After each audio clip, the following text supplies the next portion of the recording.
How's it going, everybody? Welcome to OP Entertainment. I'm Omar Darwish. And I'm Pratik Cherian. And this is our review of Obsession. We're going to go spoiler-free. Try to. Yeah, we're going to try it. We're going to tiptoe around some things. This is directed by Corey Barker. I think Corey Barker, yeah. Yep, sir, something like that. I think he's done like one other movie besides this. Maybe two. I haven't seen anything else. He's newer to the scene. People are loving him. He's a hot name right now. So hot that we knew it immediately. I was looking forward to this movie. I heard really good things out of the festivals. I liked it. Didn't love it like I wanted to. Definitely some flaws with this movie. Pratik, what'd you think?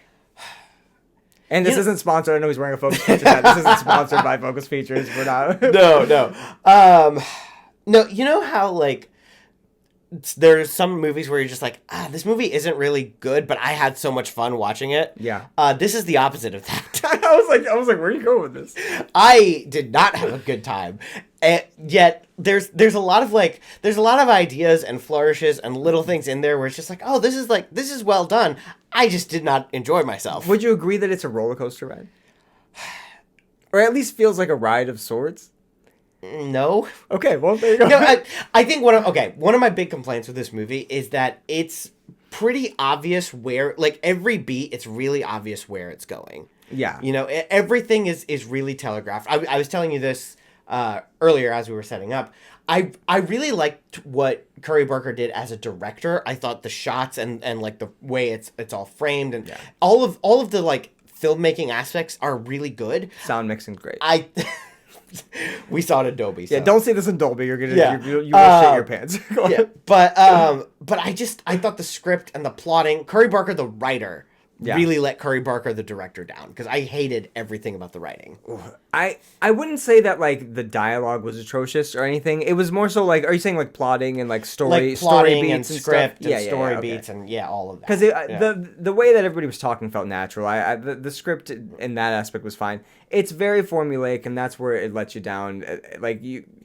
It's not, there's no question where this movie is going from scene to scene or within a scene but the thing is, like, even by like, I would say even halfway into the movie, like we got halfway in and like the jump scares are telegraphed too. They're telegraphed, but I mean, I still jumped out. I still jumped at a lot of them. Like, I'm blaming Dolby for that though. Like, I'm so sorry. That's the thing. I feel like I don't know if it was the Dolby or if it was like the people to our left that were just screaming at everything, because that also could help. But this movie, like, when it's trying to scare you and it's like, oh, you don't like cheap jump scares? Well, we're gonna get you with a cheap... Like, I dare you to not, like, jump at some of these jump scares. Like, and it's like, it is telegraphed, and that's kind of what's, like, funny about it. It's almost like you're about to be, like, brought into a jump scare, and it's like, boom, it still gets you. Like, and maybe it is just that loud, which this is my big gripe with the movie. It is so loud, and there's so much screaming. There's so much screaming from one particular character,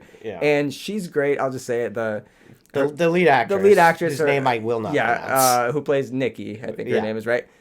Fantastic. And she's not the lead of the movie, but she's the standout of the movie for sure. She's really good. Yeah. Really, really good. I thought she did a great job. I don't see any Oscar performances in this movie, but that performance was like... she's someone we're going to recognize from now on, I think. To be quite honest, I thought she was kind of the only standout, you know? But the lead actor, you didn't think he was great? He was fine. He was adequate. His character. Are you separating the character from the actor? Yeah.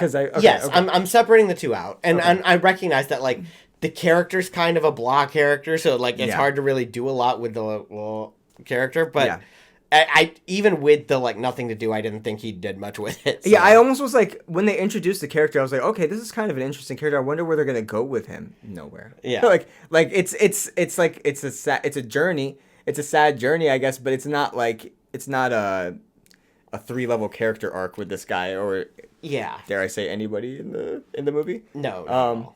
Man, this movie was very easy to tear apart, but I did love a lot of aspects about it. Like, there's scenes that I just want to talk about that, like, we can't talk about in spoilers, but like off camera we were like, oh, that scene was cool. Oh, that scene was cool. Like, I really love what he did here with this. Like, there's some stuff that's so creepy and like. I don't know. There's definitely stuff that's reminiscent of other movies. At the same time, I felt like there's a lot of it that was kind of try-hardy. Like, there's some of it where it's just like it's trying hard to like okay, we got to add something creepy here. We got to add something creepy here. And I almost felt like they went to that well a little too early. The execution, though, I thought was okay in those aspects. Like, there's scenes where, like, yeah, it's like this person needs to be walking around really creepy in like kind of a paranormal way that you've seen before. Yeah. And it's like it's almost goofy. That's another thing.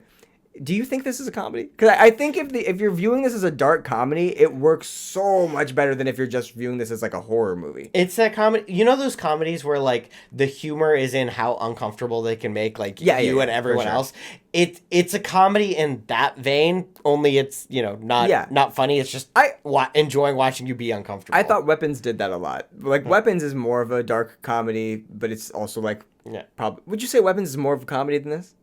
They're not like the same movie. They're not the same at all. I don't know. Probably, maybe. They're just both like. I remember I laughed a lot in Weapons, and like in this, like I didn't laugh at like a lot of the dialogue, but it was more so just like I was laughing at the fact that like the scares got me. Like it was like, oh shit, like that scare got me. Like I said, like a lot of people were swearing at this, like and most of them were me. It's like this is a lot. This was a journey. This movie.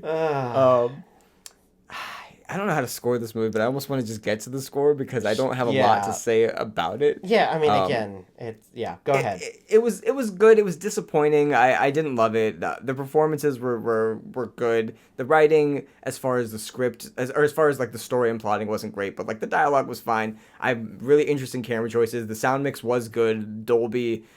We need to talk to the people at Dolby. What's going on, guys? It's too loud. It's too loud. I don't know if I'm an old man. It's just you're like too. It's too much. You're an old man now.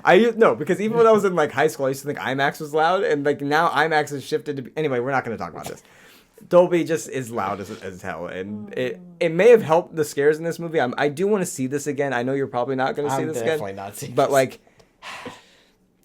I think I'm gonna give it a 6. Okay. I think I'm gonna give it a 6. It could go up. Maybe this is gonna end up being my favorite movie of the year when I watch it again. But like, it's kind of there's some dark stuff to it, so it's like hard to rewatch. But it's fun in a way. Like it's an interesting watch if nothing else. Strange idea of fun. It's not like something I'm gonna throw on in the background, but like I think this is definitely like a theater experience. So like I want to see this with an audience. I think the audience is the fun part. Like. Maybe I'm just like mad that we didn't get to see it with like a huge audience, but like yeah, I still think like if you're interested in seeing this movie, go see this movie. But yeah. High 6, maybe even like a 7. Yeah, I'm about half of that. I'm gonna give it a 3. Half of that? Yeah, I'm gonna give it a 3. I feel like if you've seen the trailer for the movie, you know exactly where it's gonna go. You know all of the beats. Like I said, even the scares are really telegraphed. There's one good acting performance in this, but yeah, just overall, I mean, it was. I might be able to let that go if I had a better time, but I was just kind of like sitting there like uncomfortable the whole time, which like it is probably the movie's intention, and I'm sure that there's a lot of like horror fans who are going to be who that sounds great to them, but it wasn't for me. It's a 3. Okay, do you think that? And this is maybe touching on spoilers, so maybe you have to edit out. But do you think that it felt like you are in the back seat of a couple that is like a really annoying, like half of a couple? I mean, like and like you just have to witness it, like just get me out of the car. Because I feel like I felt like that for some of it, where it was like, man, I'm glad that I'm not in this relationship, and like maybe that. Yeah, maybe a little bit. But like the movie is trying to make you feel that way. I just you know what, like that's not for everybody. I think. And so I think it's just a lot of it was just like I don't know, it was just awkward. Like there's just a lot of it that was awkward. It was awkward, but I think that's where a lot of the humor is to be found. Yeah, like I said, I'm pretty sure that was an intentional choice. I just don't know that it worked. Yeah, but I would see a sequel though. I wish this was an anthology show and this was just like an hour-long episode. Did not need to be 2 hours. This movie. I'd be down to see Curry Barker's next project as long as he's not writing it, because I don't know about that. I'm down to see his next project too. And like. There's been some good horror movies this year. I'm looking forward to Backrooms. There's still horror movies this year to come. But like, I almost feel like I wish they didn't like load the beginning of the year with so many horror movies, because it makes, I think, this movie feel even more formulaic than it is. The fact that it's just like another horror movie in the bucket of the first beginning of the year. I don't know. Like maybe this would have like hit more like in October or something. Which I mean, there's a lot of horror movies then too. But anyway, good night, everybody. We'll see you next week.